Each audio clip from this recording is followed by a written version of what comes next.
Welcome back to another edition of the War Room's Recruiting Essentials. We have some new age recruiting talks. We've been doing some big time coaches, and today we have on a special guest who really needs no introduction. You look in the background, we got national title. I mean, this is honestly, obviously, this is Josh Jordan from LSU, but you brought the Intimidator to my podcast, so now I'm intimidated by you. What's going on, JJ? What's up, Shooter? Great to be on the show. And yeah, no, honestly, I tell everybody all the time when we come into this room, I say everybody has a team room, but nobody else in the country has that. And so, like I said, it's a special place here at Alex Box Stadium, and I love doing these in here just because it kind of taught the history and the tradition here. It's just a good example of just how strong it is here at LSU. For sure. And you can see it all there, but I'm going to dive into a lot about you today. And I was going through just checking some of your coaching background because you're at LSU now, national champion. You've had a great run the first couple of years there. But where I grew up knowing you from was Duke, where you did such a great job at Duke with Coach Pollard. And then previous to that, being at App State, where you guys did such a great job there, which actually Appalachian State, every time I'm scrolling Instagram, what a great field they have there, nestled into is that the Smoky Mountains? What mountains are those? Well, that's the Appalachian Mountains, but the Blue Ridge Mountains. There you go. Yeah, I remember when that field was being built that year that the field was construction, like all construction, was delayed. And we played our first 38 games of the season away from Boone, either an away contest on the schedule or we had to play it somewhere else, either down in Hickory, North Carolina, or Winston-Salem. And so, actually played when we were in Winston-Salem. We actually played at that time, which was called Ernie Shore Field, which is now where Wake Forest plays their games. Okay, it's not easy to go like. There's schools doing it now, and I can remember playing when I was in school. Marshall was always traveling to Huntington or wherever we played them at the Power Park. And like, yes, it's a home game, but like you got to get in the car and drive somewhere. It's not easy. Like it feels like you're still on the road. No, it's sometimes it's one of those things in life, and I think we as coaches and everyone, you yourself, Shooter, you look back at something and go, man, how do we do that? And it got done, I guess, so to speak, and had some really good years there at Appalachian. Really enjoyed my time there. Boone, North Carolina's, one of the most beautiful places in the country, and still have a lot of friends there.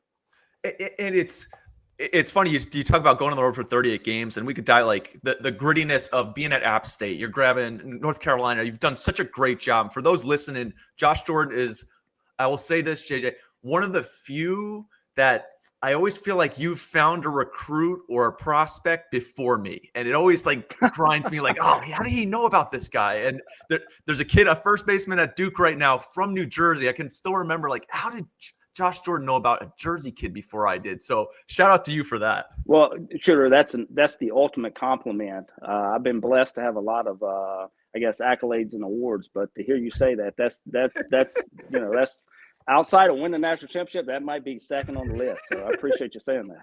Well, let's talk about that. Like, what is it about your work ethic? What are some of the things that you do recruiting wise where you're able to stay on top of up and coming recruits? I mean, shoot, now you got to manage the transfer portal, junior college, freshmen in high school, sophomores in high school. How do you stay on top of all these things? What makes you so good? Well, give us your secrets. I appreciate you saying that. Yeah, I hate talking about myself, so to speak. But one of the things I do try to do, honestly, is to be good at something, you have to commit to it. And a true level of commitment is investing just time. And I spend endless amount of times. Like I don't have a lot of hobbies, quite frankly, Shooter. I don't do a lot of things outside of baseball and obviously recruiting. So whether it be, sometimes I have an idea and I scratch it out and I look on Twitter and I try to find, hey, is there a guy in this part of the country, or our team maybe needs this. And that's where I've been really blessed as a coach. You talk about kind of my trajectory and going through this profession and my career is I've just been blessed to work for guys, including Jay Johnson here at LSU, where they kind of let me work. I get up early, I stay late. I'm committed to just trying to figure out, how to get things done and how to recruit the best players. And I have a passion for it and love for it. I don't feel like in my time that I've coached, I don't feel like I've worked a day in my life, quite honestly.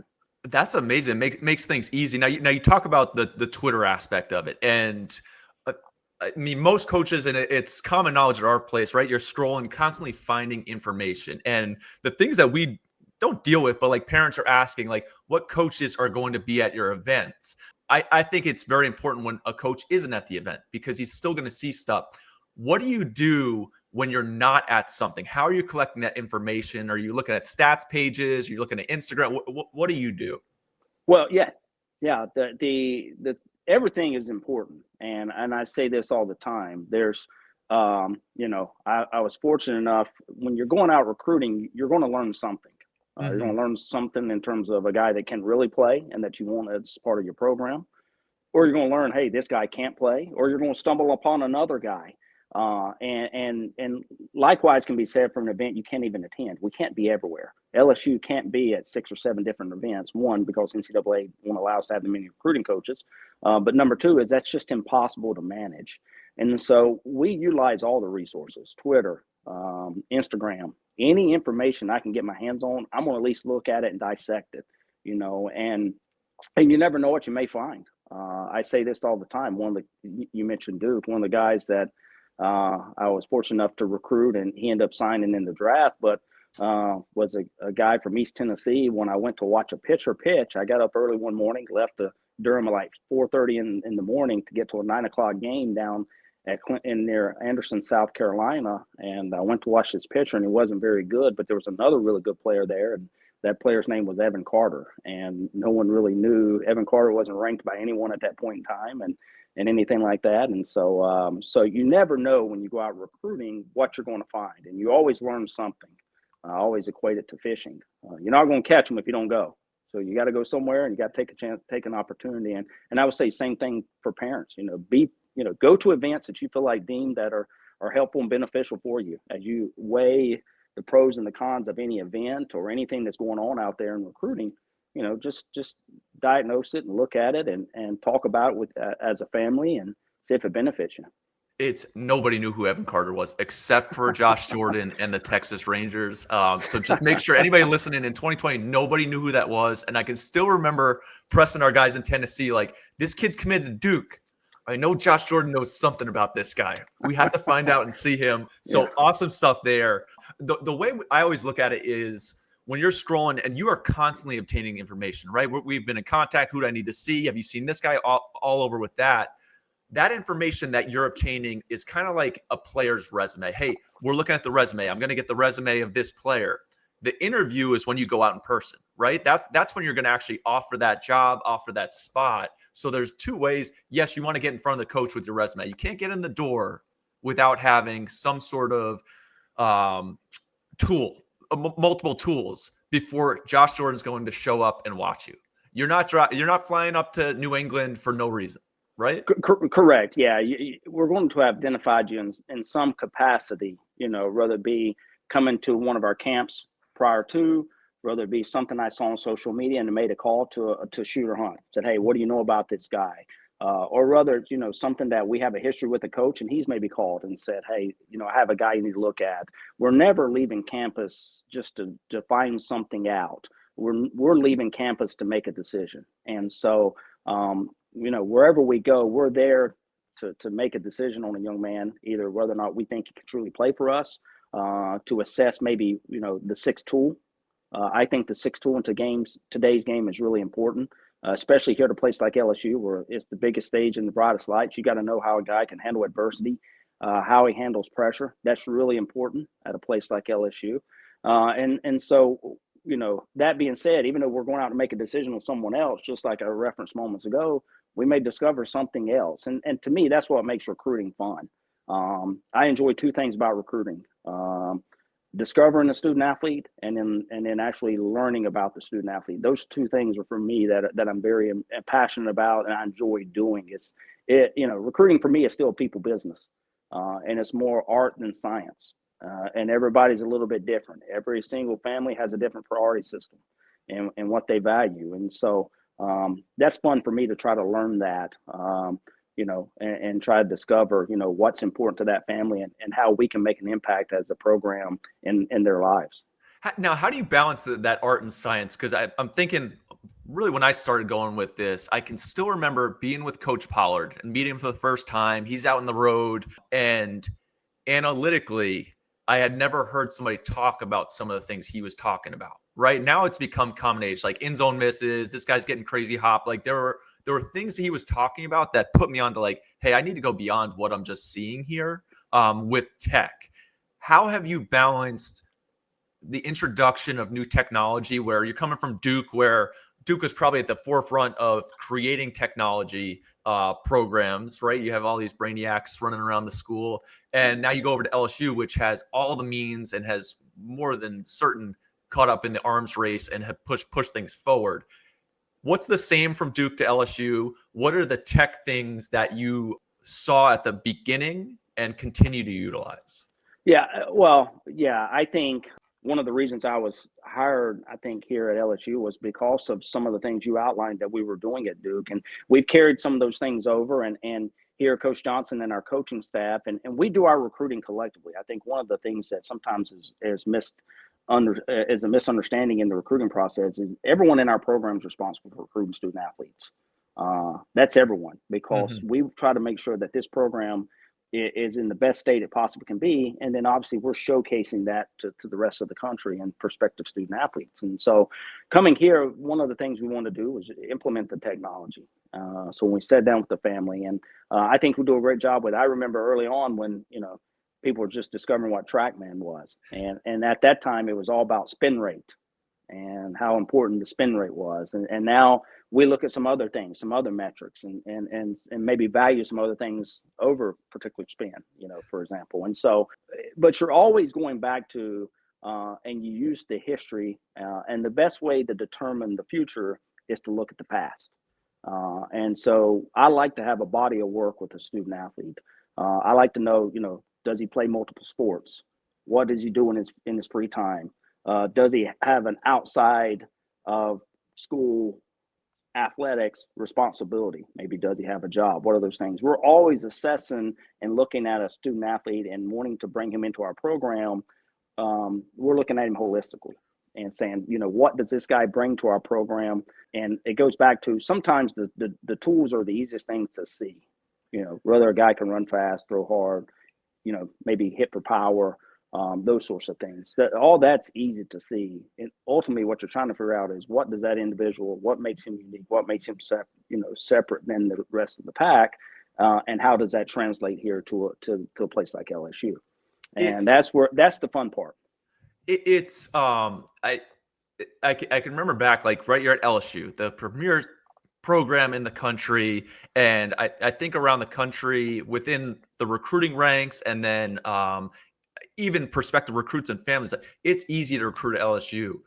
I've always thought the opposite, I, because the reason why is you have to say no so much because everybody wants to go to you. So you really have to identify and critique at such a high level to say no, versus I'm sure when you're at App State, you're trying to get on the road and beat somebody on the road, right? We got to get this guy before somebody else comes in.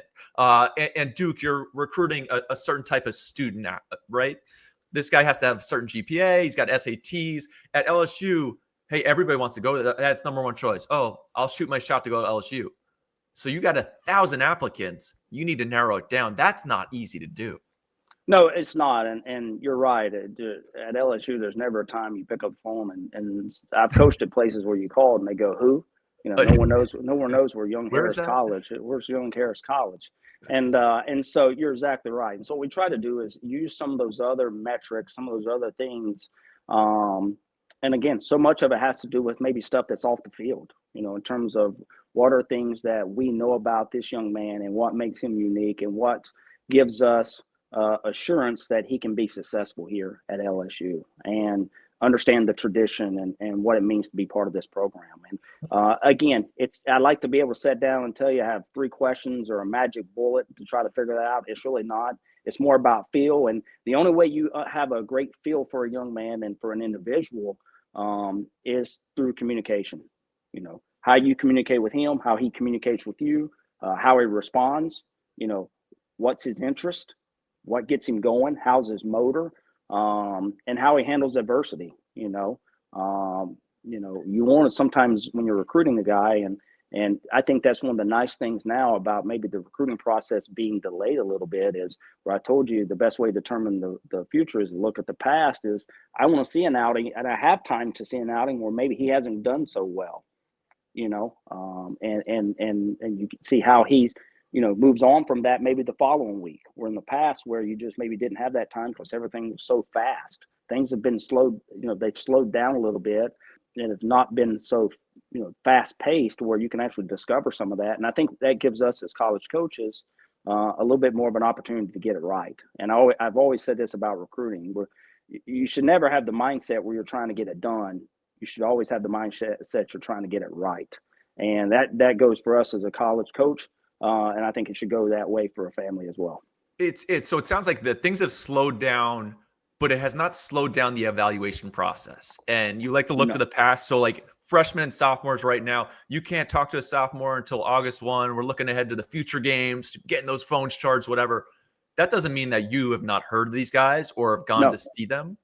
No, quite the contrary. I mean, even now, in my office, we have a board with the 2027s and the 2028s. Now, what does that mean? I don't know, because I still have time to discover that and figure that out.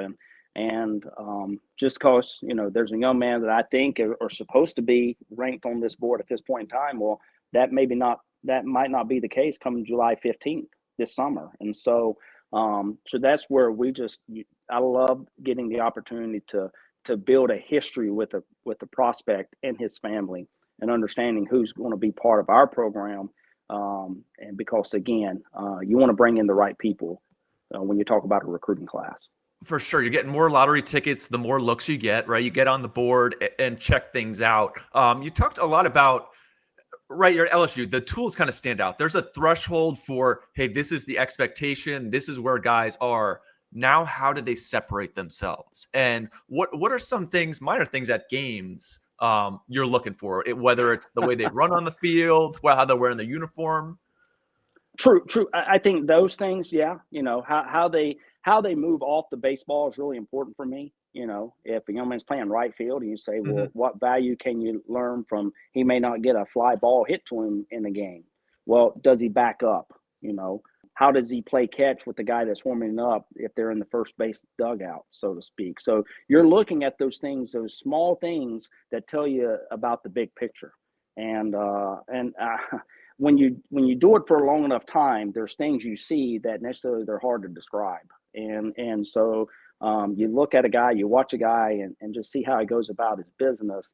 That to me is really important, and how he interacts with teammates. I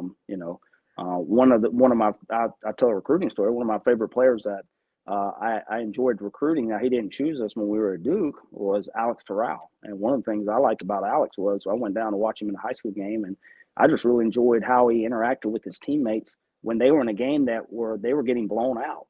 And he had really, you could tell he had a level of enthusiasm and joy for some of his buddies who were actually going in and playing. And I value high school baseball. I like going to high school games as much as we can. Now we don't get to go to a lot, obviously, because we're playing in the springtime, but I value all levels of baseball. And what I mean by that is that's travel ball, that's PBR events, that's high school baseball games. It doesn't matter. Anytime I get a chance to assess and evaluate a player, I think there's something we can learn from it, to kind of go back to what we said earlier. I'm the same way. I love the energy. You could find out a lot. Like to any of those who have not been to an SEC baseball game, there's a different level of pressure at that level right now. And the amount of fans, the amount of impact in the community that these guys are dealing with. I mean, LSU, like baseball wise, those guys are essentially the Yankees of the state. So they walk around with a lot of pressures. And I think for a high school kid to understand, like you're going to walk in and there's going to be some expectations set on you immediately. Can you handle that? Which is why I love going to a Barb versus Sulphur game. This is why I want to go to see Sam Houston play against St. Thomas More. You know, like that's some energy. Yeah, exactly. And, going to the state championship, every year that I've been here, basically, and seeing the energy around the Louisiana State High School, it's awesome. It's unbelievable. And, that's what that's probably a really pivotal point. Maybe it's something to point out to families is I think, if a young man is interested in the program, and I did this when I was going through the recruiting process. Go watch that team play in person. I hear a lot of times, hey, coach, I've seen you guys play on TV. Well, you don't get a feel for the energy and the pressure and the temperature of an SEC, Friday night. Now that may be hard because of high school baseball they're playing, but even a Saturday night, when you've got a top 25 matchup in this league and Alex Box Stadium. And so, there's a whole nother level to it. And I encourage young men as they're going through the process, take time to go watch college baseball and don't treat it as quote unquote a visit as much as just go and observe and watch and get an understanding of, man, this is what it's like. And do that sooner rather than later. Do it your freshman and sophomore year versus trying to do it your junior, senior year, so to speak. And I think that's really valuable. With that, and you guys, I mean, your current roster has some of my favorite players because of the natural ease of guys who they expect success and they're not loud about it, but there's some moxie to the way they move around the diamond. Like Monster Milan, we've talked about a ton. He was one of my favorites in high school and not the biggest kid. And going to the fall of his freshman year, right? If Aaron Fitt and Kendall are going there, oh, this little guy is going to do anything for you. But it's just not easy to step into the SEC and do stuff right away. And I thought a kid like that was remarkable. A great example with the understanding of playing off the ball and understanding, because if you look at him and you just look at a profile, yeah, he's not the biggest guy, but he plays big. And it's not how big you are, it's how big you play. Mm-hmm. And for me, he plays really big, and you don't know that if you just look. Okay, if you're putting up a roster and going, okay, this guy's ranked here. Here's how tall he is, or here's his size, or anything like that, and then you say, well, I'm not going to go watch him. He's a small guy. Now one of the things I value is size in recruiting. I think this league, the SEC, it's not a contact sport, but it is a physical league. You have to be able to impact the baseball in the SEC. And so I do think there's a size strength component. But Monster is a great example. He plays big and he's fun to watch. For sure. And now what about the development aspect? It's so important. I've talked to a few, I guess 3 SEC coaches now. And winning is so paramount, right? You guys have the pressure on you as coaches, got to win. You got alumni, you have boosters, you have the athletic department all over you. How do you manage and balance having to win the SEC and produce with developing young talent into better ball players? Great question. It's a very hard question, quite honestly. I think when you've done your homework, what does give you better opportunity to win, have the combination of winning and development, is when you've done your homework and you understand the individual coming into your program. You have a better understanding of what you're going to get. And what I mean by that is, we were fortunate last year. I mean, I think we're fortunate to have, I think there were probably 9 guys in the SEC that played every single day as a freshman.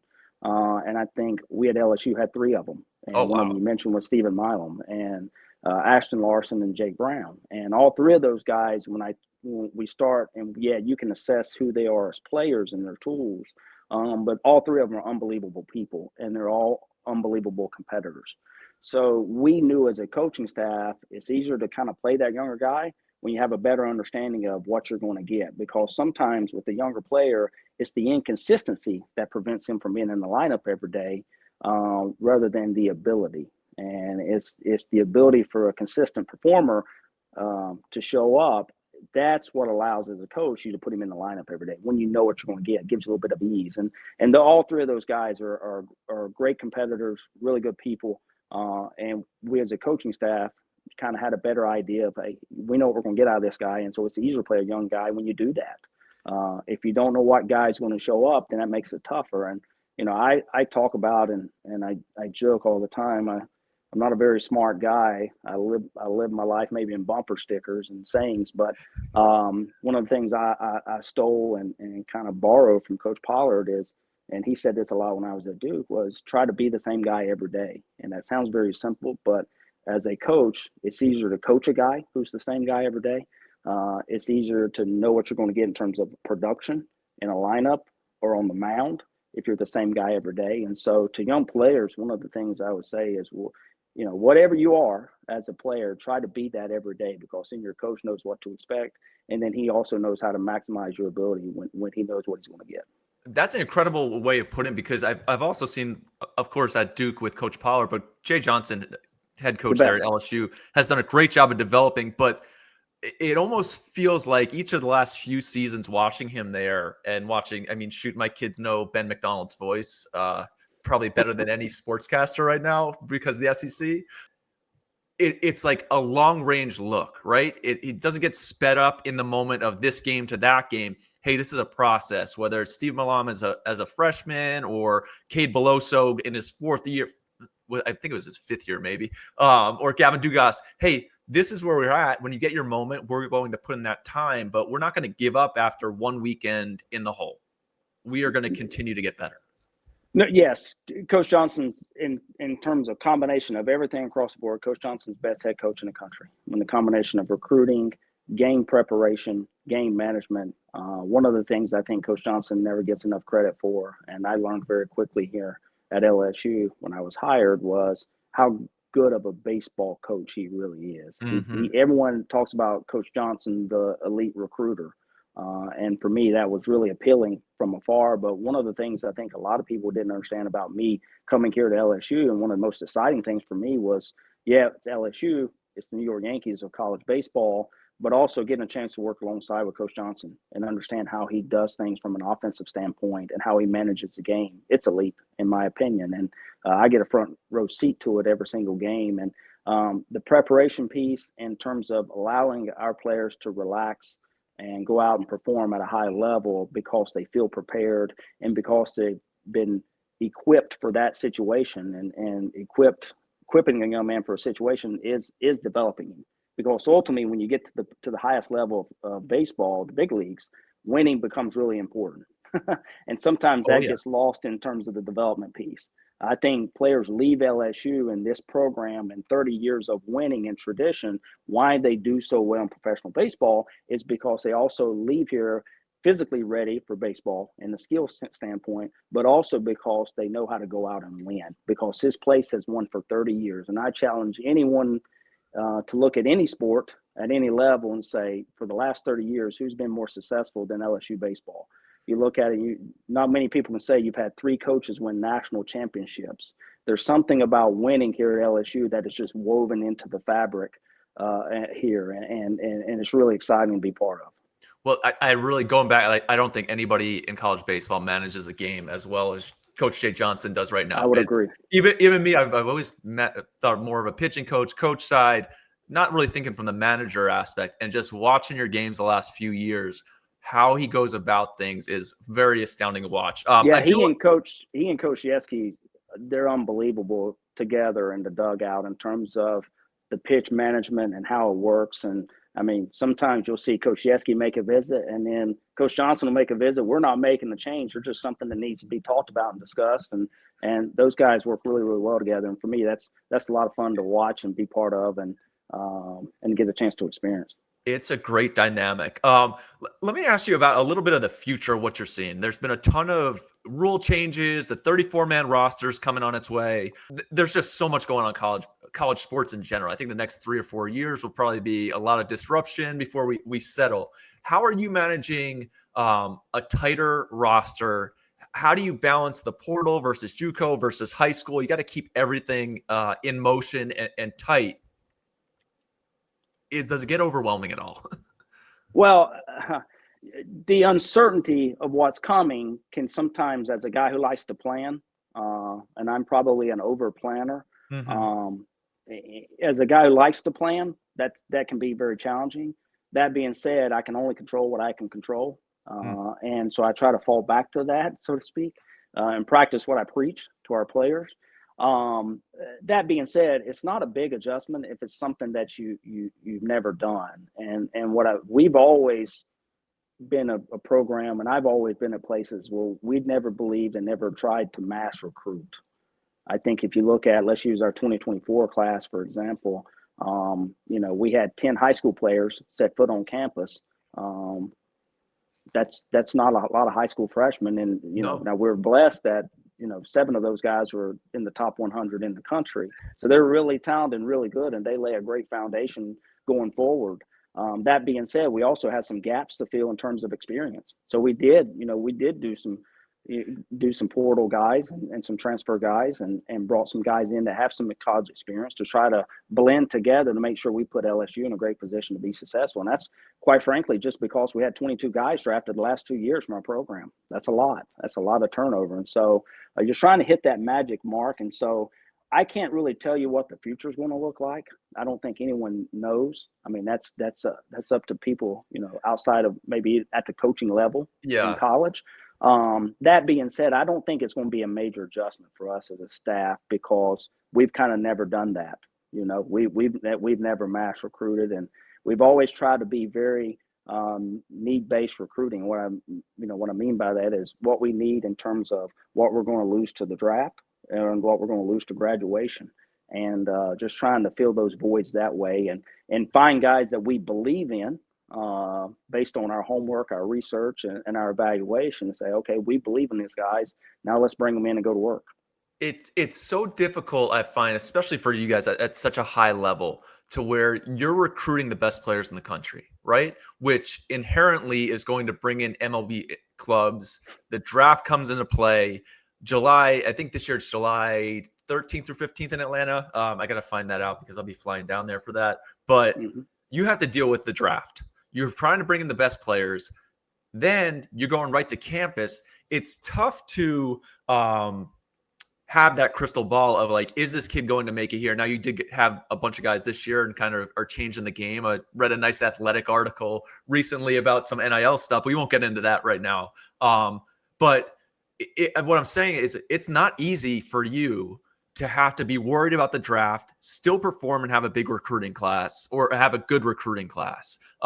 Is it something that gives you some sleeplessness, I guess, throughout July leading up to the draft?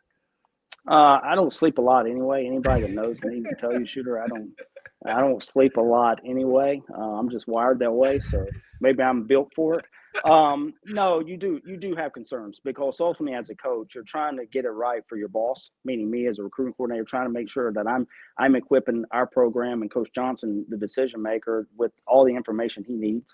But also for the young man, you have guys that are in your program that are trying to make tough decisions about their future in baseball, and so you try to make sure you as a coach are communicating, and you're there for them. Whatever, as they're going through the draft process, one of the things I know sometimes we as coaches, as that process gets, closer and closer, meaning the actual draft, sometimes guys can tend to step away from it. I tend to lean into it. I want to know. I want to talk with a recruit and their family, and I want to know what they're thinking, and that allows us to make a sound decision about kind of our what we're doing. And everything can be solved, everything can be fixed, and everything is better with great communication. And if you approach life that way, and you approach coaching and recruiting that way, you more often than not, you're going to get it right. You're not always going to be right, but you got a better chance of being right. And that's what we try to do, is just communicate and make sure everybody is on the same page with everything.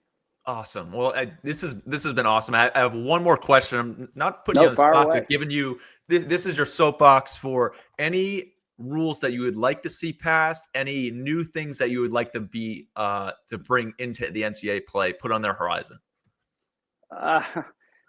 Great question. Oh man, I've had great questions all day. You're just puffing me up.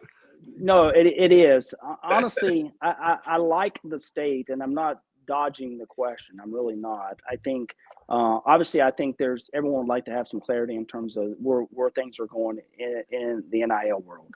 Well, I don't think that's something that I could give a great answer for, because I think there's too many moving parts for it at this point. I will say this. I think the state of college baseball, and where we are today, is the best it's ever been. And I think we're in a great position as a sport to make sure that we're making sound decisions for families and programs to put the best product on the field. I truly believe that, and I feel like we at LSU are in a great position going forward to make sure that our product for our fans and for this great university that we're in a good position. And a lot of it, quite candidly, and you and I were talking before we went on air, is, kind of because of the people that have been before us. A guy like, Coach Bertman, who's a legend. He's an icon and built all this that you see. And so I think college baseball is in a great place. There's no reason any young man across the country should not want to play college baseball, because it's fun, it's exciting. And for any young man out there, if you truly want to play college baseball, there's a place for you to play. And it can open up doors for you and give you a great opportunity to go on and be part of the game. And, I'm a testament to that. I've been very blessed. I wasn't a very good player. PBR wouldn't have ranked me, Shooter. But I've been blessed to have so much in this game. Well, excellent stuff. You've heard it there from Josh Jordan, recruiting coordinator extraordinaire. LSU's eyeing a big season, hoping for another. The team of the 90s, could they be the team of the 20s? We'll see what happens the rest of the day. It's always the team. This is the biggest stage, brightest lights, the powerhouse, Shooter. So love it. Thanks a lot, JJ. This has been the War Room Recruiting Essentials, New Era Recruiting. Until next time, we'll see you guys.